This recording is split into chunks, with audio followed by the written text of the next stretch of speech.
మిత్రులారా, ఎస్సీ వర్గీకరణ పేరుతో అన్ని రాజకీయ పార్టీలు మన సామాజిక వర్గాన్ని కుట్రపూరితంగా టార్గెట్ చేసి తొక్కేస్తా ఉన్నాయి మిత్రులారా.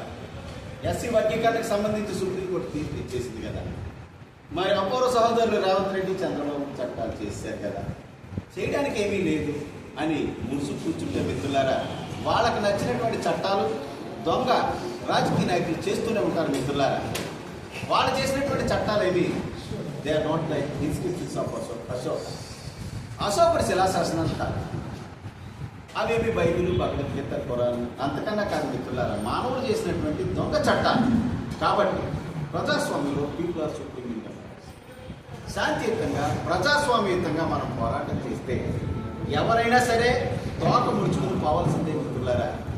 మరి కేంద్ర ప్రభుత్వం సాక్షాత్తు వ్యవసాయ చట్టాల విషయంలో చేసినటువంటి విషయంలో రైతులంతా కూడా కంటిన్యూస్గా ప్రొటెస్ట్ చేస్తే మోడీ సర్కారు ఆ యొక్క చట్టాన్ని క్యాన్సిల్ చేసుకుని పోయినటువంటి విషయం మీకు గుర్తులేదా? ఆ సంఘటన మీకు తెలియదా అని చెప్పేసి మిమ్మల్ని ప్రశ్నిస్తూ ఉన్నాను మిత్రులారా. మరి ఒక్కసారి కళ్ళు తెరవండి. అసలు మాలలు ఉనికేది తెలుగు రాష్ట్రాల్లో? మాల సామాజిక వర్గం బతుకుందా, సచ్చిందా అని అనుకుంటా ఉన్నారు మిత్రులారా. ఇక ఎస్సీ వర్గీకరణకు సంబంధించి ఎంతోమంది నాయకులు వచ్చారు. పులి మేక కథలు అన్నట్టుగా వర్గీకరణ లేనప్పుడు విపరీతమైనటువంటి పోరాటాలు చేశారు. చివరికి పులి వచ్చినప్పటికీ చట్టాలు చేసేసినప్పుడు పోరాటం చేయడానికి ఎవరు లేదు. అత్యంత బాధాకరం ఇది.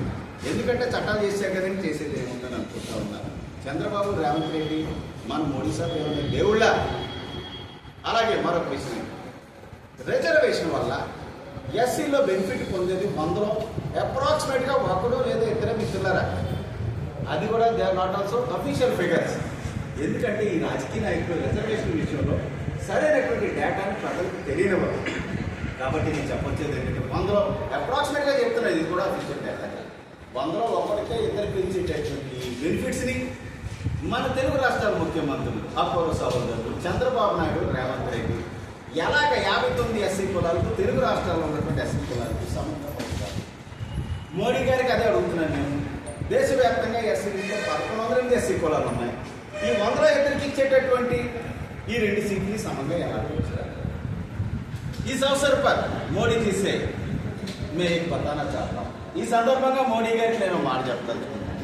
మోడీ जी, एससी लिस्ट में बाकी जातियों पर अगर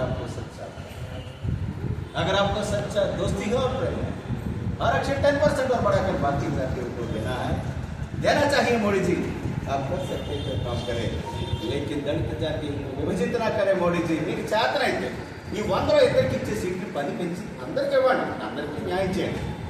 మేమేదో రిజర్వేషన్ పేరుతో వీరి మీద తీసుకురాము, మీరు వాటాల కోసం కొట్టుకు చావాలంటే ఓ నెగించలేక అది నడవదో అని భారతదేశ సహోదరి ಎಂದೇ ಪ್ರಿಯപ്പെട്ട ಮಲಯಾಳಿ ಸಹೋದರನ್ಮಾರೇ, ನನ್ನ ಆತ್ಮೀಯ ಕನ್ನಡ ಸ್ನೇಹಿತರೆ, ಪ್ರಿಯ ಬೆಂಗಾಲಿ ಬಂಧುರ, ಪ್ರಿಯ ಒರಿಸ್ಸಾ ಬಂಧುಗಣ, మరాఠీ మిత్రాను, గుజరాతీ మిత్రో, మీరంతా వినండి.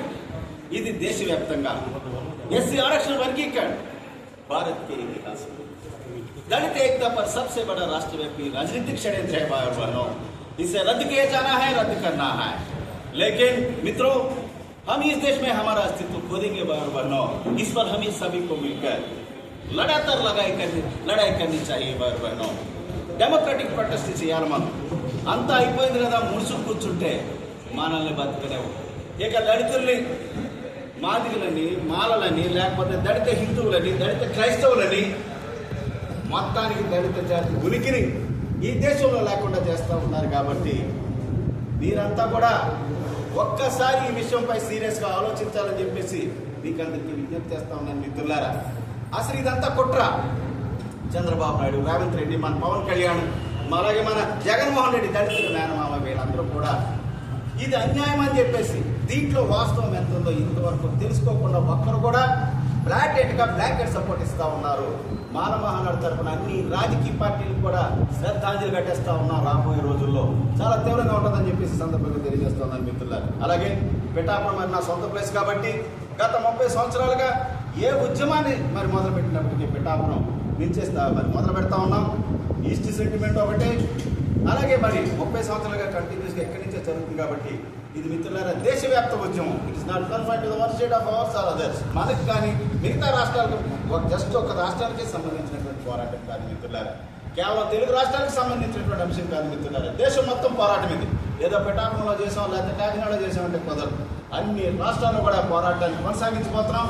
అందులో భాగంగానే నేను గత ప్రశ్నలో చెప్పాను, పోరాటం అనేది ఎప్పుడు జరిగిన పిఠాపురంకే మొదలవుతుందని చెప్పేసి అంతం కాదు ప్రారంభం చెప్పేసి తెలియజేస్తున్నాను.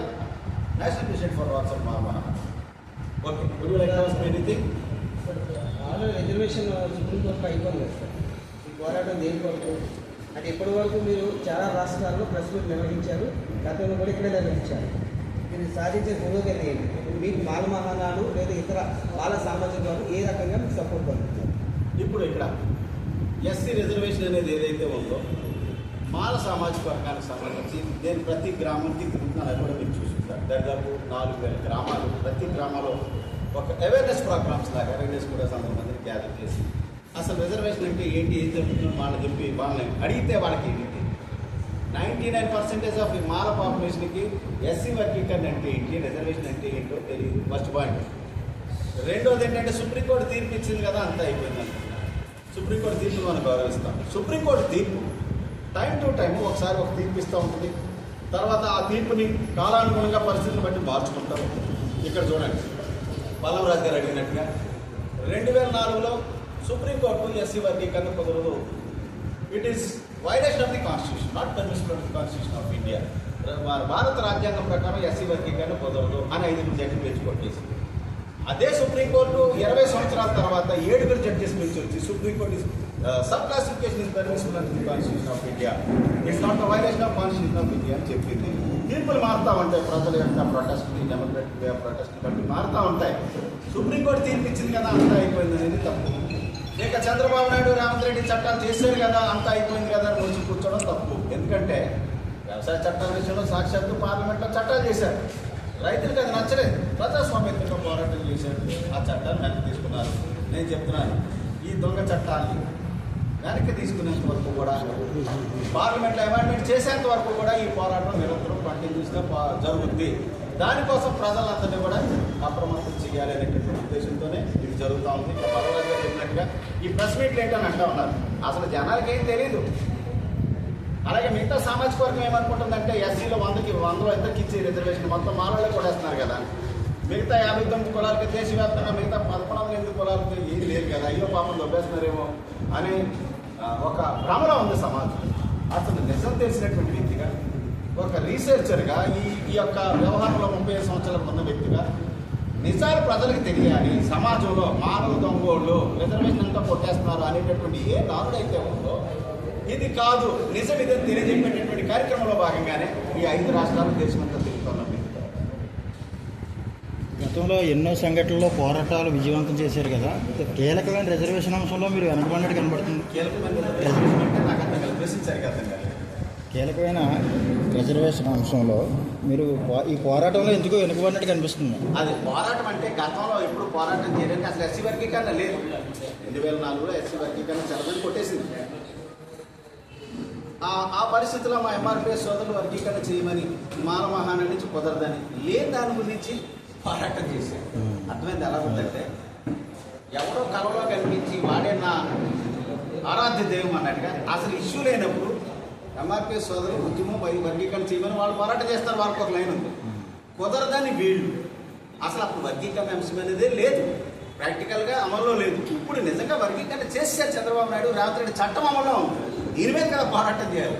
మరి లేనప్పుడు పోరాటం ఏం చేయమంటారు అంటే అన్ని సంఘాలు ప్రతిసారి కూడా ఐక్యంగా పోరాటం చేసే కదా, ఈ విషయంలో సంఘాలకు కలిసి రావడం లేదా? ఓకే, బాగున్నారు. ఇప్పుడు ఇక్కడ జాతీయ అధ్యక్షులని, రాష్ట్ర అధ్యక్షులని, కోస్టల్ ఆంధ్ర అని, 2 జిల్లాలని, ఉమ్మడి తూర్పుగోదావరి 100 మంది అధ్యక్షులు ఉంటారు. నువ్వు చెప్పినట్టుగా బ్రదర్, కాంగ్రెస్ పార్టీ భారతదేశానికి స్వాతంత్రం సాధించింది. Congress party Congress A B C D Z ఇలా ప్రతి కాంగ్రెస్ అన్ని ఫ్యాక్షన్స్ ఉన్నాయి. ప్రజాస్వామ్యంలో ఎవడు జనం అనుకుంటే వాడే లేడు. ఐ కాంగ్రెస్కే జనం ఉన్నారు కాబట్టి కాంగ్రెస్ ఈ రోజుకి సచిన బతికిన అదే ఉంది. ఎన్నో సంఘాలు ఉంటే ఉంటాయి, మనం పెట్టొద్దన్నాను మనమేమో కాదన్నాను వాళ్ళేవు, వాళ్ళ ఇష్టం వాళ్ళది. జనం ఉన్నవాడే నాయకుడు. The man with people behind him is the only leader in democratic sector. అంతే, జనం ఎవరిని ఆదరిస్తారో వాళ్ళే నాయకుడు. నువ్వు మానవాన్ని పెట్టవద్దు లేదా ఎంఆర్పిఎస్ విరోధ పెట్టవద్దు అనేది మా చెప్పం కదా. ఐక్యత అనేది అందరికి ఇప్పుడు మా ఎస్సీ వర్గీకరణకు సంబంధించి మా వాళ్ళందరికీ సంబంధించి నచ్చినా నచ్చకపోయినా ఎవరు పోరాటం చేసినా వెనకెళ్ళాలి. రత్నాకర్ చేస్తారు కదా, మనకి ఎందుకంటే ఈ ప్రవాహంలో నచ్చినోడు నన్ను తింటున్నాడు, నిన్ను తింటున్నాడు ఓడిపోతారు. సార్ ప్రధానంగా ఎస్సీలో ఉన్న 59 కులాన్ని అవేర్నెస్ కల్పించడం మీ ప్రధాన అజెండా, లేదంటే రిజర్వేషన్ లేదా మీ ద్వారా? అది మంచి మాట. ఇప్పుడు ఎస్సీ లిస్టులో 59 కులాలు ఉన్నాయి. మనం మిగతా కులాలకు అన్యాయం చేయడం బాబు మాకు ఇచ్చేటని అనట్లేదు. అదే చెప్తుంది. మీరు 100 మందిలో ఇద్దరికే కదా బిర్యానీ ప్యాకెట్ ఇచ్చి మా మోడీ గారు సమంగా పనిచేస్తాడు. సమంగా పంచుకుని పట్టుకుపోయి తినండి అంటాడు. ఓకే, బాగానే ఉంది. మరి చంద్రబాబు నాయుడు ముఖ్యమంత్రి మాట్లాడితే నేను సామాజిక న్యాయ ఏంటిది సూత్రాన్ని పాటించేటటువంటి సిద్ధాంతకర్తను అంటున్నాడు కదా. ఈ రోజున తెలుగుదేశం పార్టీ నిలబడడానికి కారణం మన పవన్ కళ్యాణ్ గారు, మన నియోజకవర్గ ఎమ్మెల్యే, డిప్యూటీ సీఎం. కాపు సామాజిక వర్గం అంతా కూడా తెలుగుదేశం పార్టీకి సాలిడ్గా సపోర్ట్ చేసింది. ఈయనకి నిజంగా సామాజిక న్యాయం మీద చిత్తశుద్ధి ఉంటే పవన్ కళ్యాణ్ గారికి ఒక సీఎం పదవి 1 సంవత్సరం పాటు ఏమనండి, Telugu Desam party was born for BCs అన్నాడు. బీసీల కోసమే తెలుగుదేశం పార్టీ పుట్టింది అన్నాడు. బీసీ సోదరులకి ఏమన్నాడు 1 సంవత్సరం పాటు సీఎం పదవి. అలాగే మాదిగ సోదరులు ఉన్నారు, నేను పెద్ద మాదిగా అనిపించుకుంటాను అన్నాడు చంద్రబాబు నాయుడు గారు. డబ్బు కూడా కొట్టాడు ఆయన. మరి మాదిగ సోదరులకు ఇవ్వండి, అంతగారికి ఇవ్వండి 1 సంవత్సరం పాటు సీఎం పదవి. అది ఇవ్వడం. రెండోది, మోడీ గారు నేను సామాజిక న్యాయం అన్నాడు. మిగతా వాళ్ళకి ఇవ్వనంటే ప్రధానమంత్రి పదవి, క్యాబినెట్ మంత్రి పదవుల్లో ఇవ్వనంటే మరి భూములన్నీ కొంతమంది కొట్టేశారు కదా, సామాజిక బీసీలకి అందరికీ సమంగా పంచండి. అలాగే మరి సుప్రీంకోర్టు హైకోర్టు జడ్జిల్లో ఒక వర్గమే ఉంటుంది కదా, మిగతా వర్గాలకు ఇవ్వండి. అలాగే ఫ్యాక్టరీస్ అన్ని ఒకరి దగ్గర ఉన్నాయి కదా, వాళ్ళకి ఇవ్వండి సామాజిక వర్గం.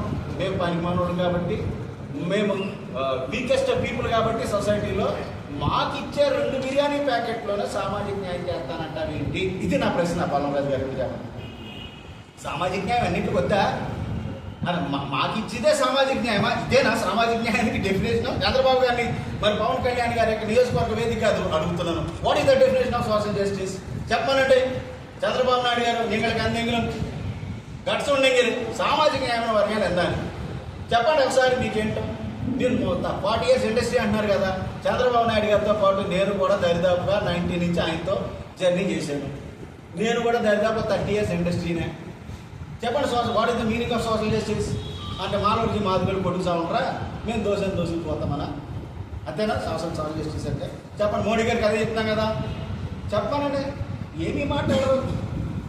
అమ్మాయి కదా నీకేనా సోషల్ జస్టిస్? పల్లంరాజు నీకు నాకు వద్దా? ఏమో చిన్న మీకు మాకు వద్దా? చెప్పండి, అది చెప్పండి. ఏ క్వశ్చన్ అని అడగండి, సమాధానం చెప్తా. అందరికీ న్యాయం జరగాలి, అన్ని కులాలకి న్యాయం జరగాలి, అన్ని వర్గాలకి న్యాయం జరగాలి.